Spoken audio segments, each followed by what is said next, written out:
Chinese officials say that hydropower projects in Tibet will not have a major impact on the environment or on downstream water supplies.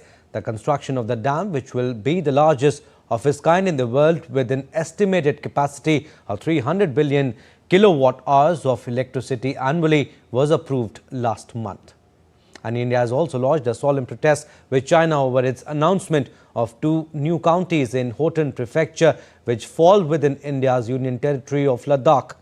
In a media briefing on Friday, India's Ministry of External Affairs spokesperson Randeep Jaiswal said India has never accepted the illegal Chinese occupation of Indian territory in this area. We have seen the announcement pertaining to the establishment of two new counties in Khotan prefecture of China. Parts of jurisdiction of these so-called counties fall in India's union territory of Ladakh. We have never accepted the illegal Chinese occupation of Indian territory in this area. Creation of new counties will neither have a bearing on India's long-standing and consistent position regarding our sovereignty over the area, nor lend legitimacy to China's illegal and forcible occupation of the same. We have lodged a solemn protest with the Chinese side through diplomatic channels on this matter. And my colleague Jessica Taneja has more information on this. She's joining us live from Delhi. Good morning, Jessica. The last high-profile trip to India by the Biden administration. Tell us the significance of Jake Sullivan's visit and what all is likely to be discussed. Well, the outgoing National Security Advisor, Jake Sullivan, will be here in India. The last visit, perhaps you can expect from a high-profile event from the Biden administration, the outgoing Biden administration. And Jake Sullivan will soon be replaced by Mike Waltz, picked by the current President Donald Trump. So, of course, the visit is significant, you'd recall. He also met with the External Affairs Minister just last month when he was in the United States.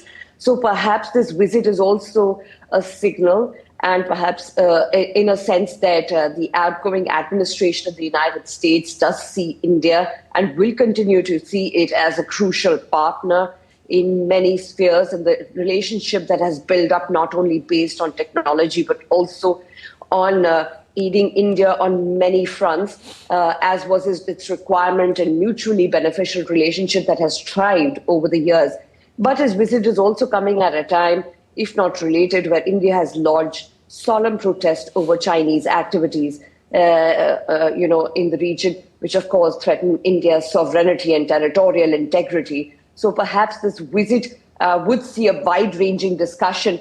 Not certain whether the discussion on this would come up, as we haven't seen anything from the Ministry of External Affairs to that extent. You heard the Joint Secretary of the Ministry of External Affairs, Randeep Jaiswal, and also the spokesperson of the MA. He did clarify on reports from the Xinhua agency, the news agency of China, which had on 27 December put out reports about building of these dams, and also in another significant event, building the two counties in the Khotan province, which also in India is the Khotan province and falls in the union territory of Ladakh. So certainly a moment where India-China have spoken through diplomatic channels again on issues of territorial disputes, particularly when these developments seem very significant, as the special representative talks just ended last month.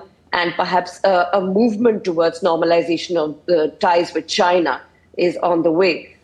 So at this point, with Jake Sullivan's visit, apart from mentioning the reasons, as I did for being present in New Delhi, one will wait and see as to what the outcome of that visit is, Abhishek. Right, Jessica, also, in fact, the Indian government has conveyed its concerns to Beijing about China's plan to build a hydropower dam in Tibet.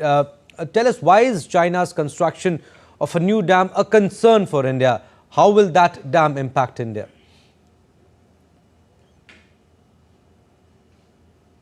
There's only upstreams, Abhishek, on the Brahmaputra River, and the downstream, countries, of course, are India and Bangladesh. And even though this dam, after much assurances from the Chinese, have said that there will be no ecological damage or the water flows to the downstream states will not be affected. But there are more concerns than just that as well. There are security concerns, and also controlling the flow of the water in critical moments can raise some security concerns for the regions. And India, including Bangladesh, have shown hesitancy in the kind of plans and assurances that the Chinese side had given in terms of building this, hydropower project on the Yarlung-Sangpo River. So there are concerns and implications much beyond just the ecological damage.